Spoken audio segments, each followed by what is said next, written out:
What's up, everyone? Welcome to Tuck Notes Beginner Stock Talk.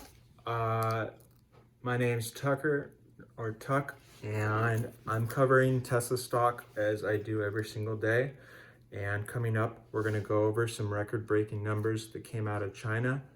Their delivery numbers for December. We're going to be hearing from one of the analysts that we've heard from previously before, that recently came out and increased his price or their price target level for Tesla stock.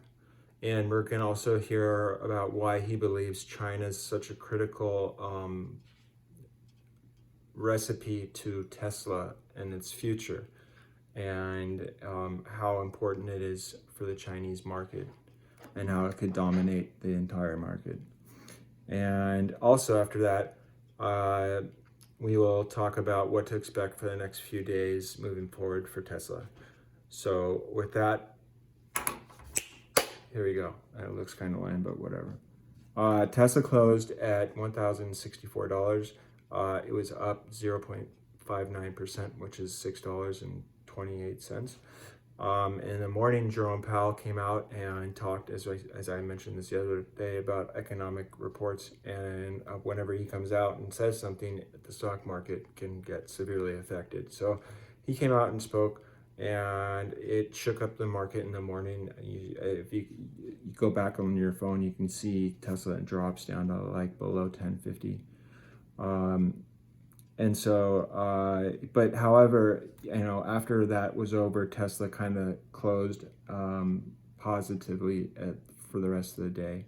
The overall stock market, though, had a pretty good bounce back, as we talked about yesterday, throughout the entire market, especially the energy companies, they like XOM and CVX. This is the time of year I believe that they do really well, and so that's something to maybe, look at or not. Some other important news that came out today, yesterday and today, we'll review, is Goldman Sachs increased their price target level from 1,125 to 1,200.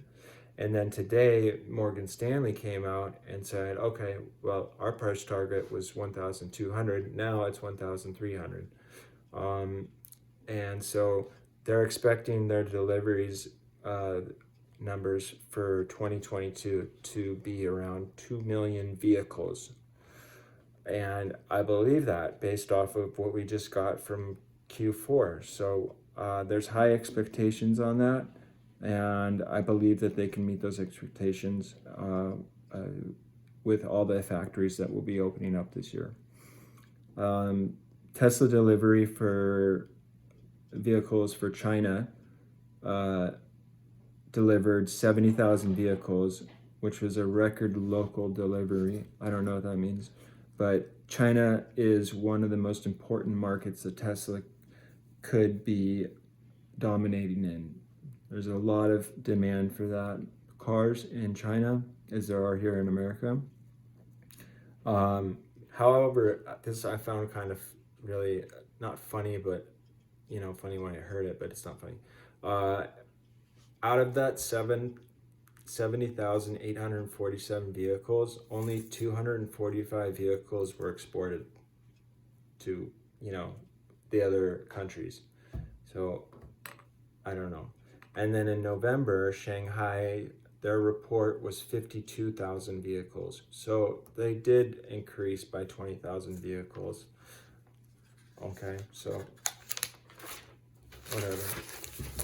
Some other important news is that the Tesla Gigafactory in Berlin, they got the green light to produce 2,000 Model Y bodies. I don't know, maybe that means car too, as they wait for their final announcement for the official opening. When that happens, Tesla will go up. And in their volume rapid production. So I'm going to show us a video about an analyst, Dan, talking about the importance of the Chinese market and Tesla stock. So we'll watch that for a few minutes and then come back to the price targets.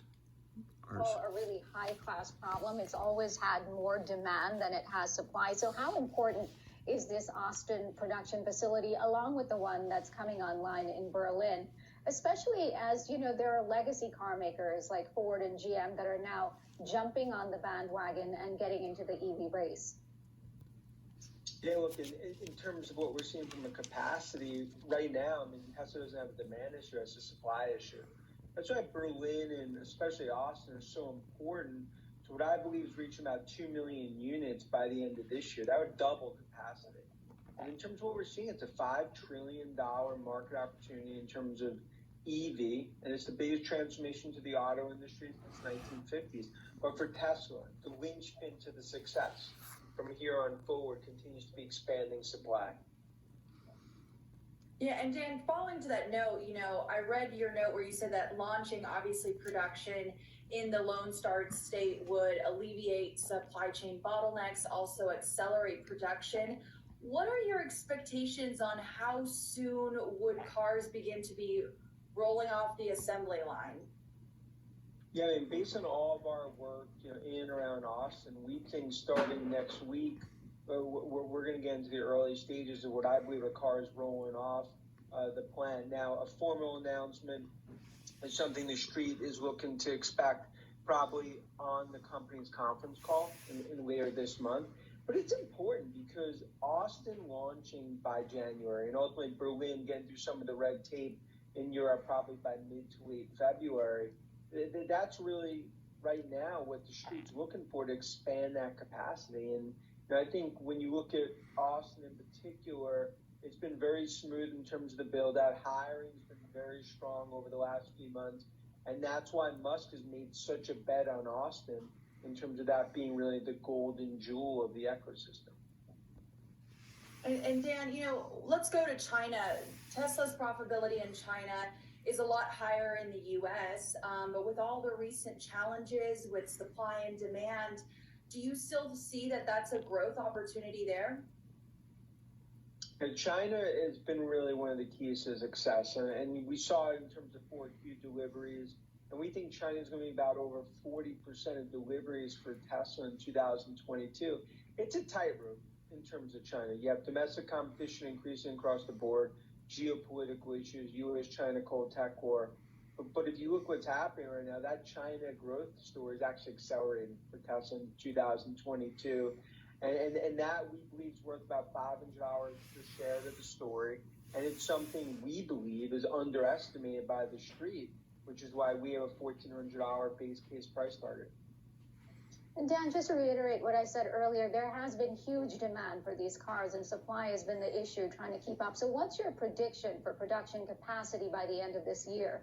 You know, Tesla has constantly struggled with that issue.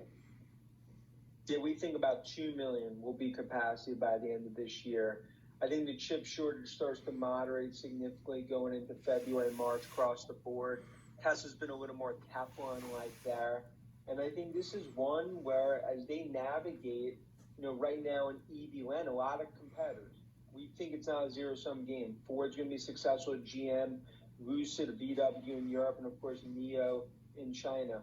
But overall in EV land, as Tesla's world, everyone else is paying rent at this point. And that's what we're seeing play out in Q4.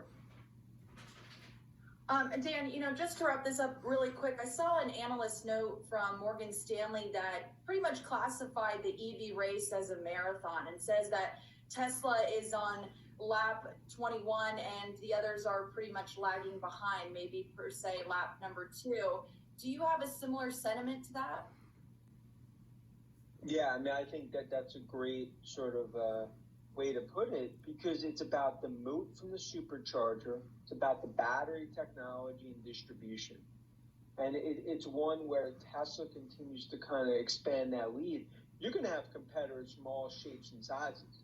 And the haters will continue to hate in terms of Tesla, but what they're proving, and I think you're seeing with Austin, you'll see with Berlin, they're just further flexing their muscles going forward. So basically there you have it from the analyst and his predictions about that. And at this point, I would politely ask, or if you could, or if you like these videos, to subscribe to the channel and turn on the notification button. And if you like it, push the like button. That would be super cool. I'd like that. And so now, as I promised, the Tesla technical analysis. And so we have Tesla closing at 160 or 1064, and it's holding, above the important price level of 1,000, as we talked about as a support level. We bounced back off of the level yesterday, and we expect more news for Tesla stock coming out for the month of January. Some other things that I could say is that their economic data, that's another topic that can definitely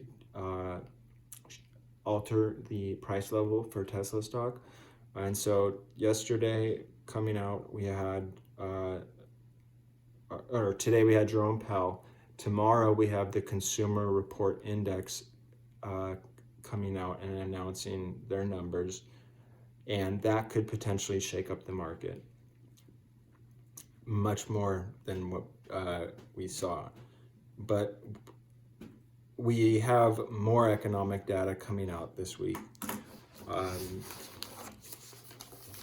Tesla's holding their momentum. There's different analysts coming out with all different price targets to confuse your brain. That's my personal thought. But when the official opening of Berlin and Austin is open, obviously you know what's going to happen, because I've said this a million times already. It's going to go up. But I've heard but we could see Tesla break up to 1,100 in the next few days. But this is my personal note that I'm written here. You never know when news will come out, and you never know whether it will be negative or positive. And when negative news comes out about Tesla, it gets hit so hard, like boom, slap in the face. And that's why I'm gonna say this, and I'm gonna just be optimistic about Tesla going down, because I'd like to find Tesla at $900. There are gaps there, and they will be filled. They might not be filled at this time, or they might be filled during this time. So it's important, if you have money on the side, to put your price levels and have them set up. So when this happens in the morning, usually, you're ready to go. And so I don't know. I don't want to tell you guys what to do, but sometimes when something goes up, it's too late to get into it, and by the time you get into it, it's already going down. But that doesn't mean I'm saying that it's going to go down. I don't know. So I just want to give you guys transparent information. So I love you guys so much. Thank you so much for subscribing, and all of you viewers, thank you so much for viewing my channel. I really sincerely appreciate it, and I hope you guys have a nice evening and a wonderful day tomorrow. Late.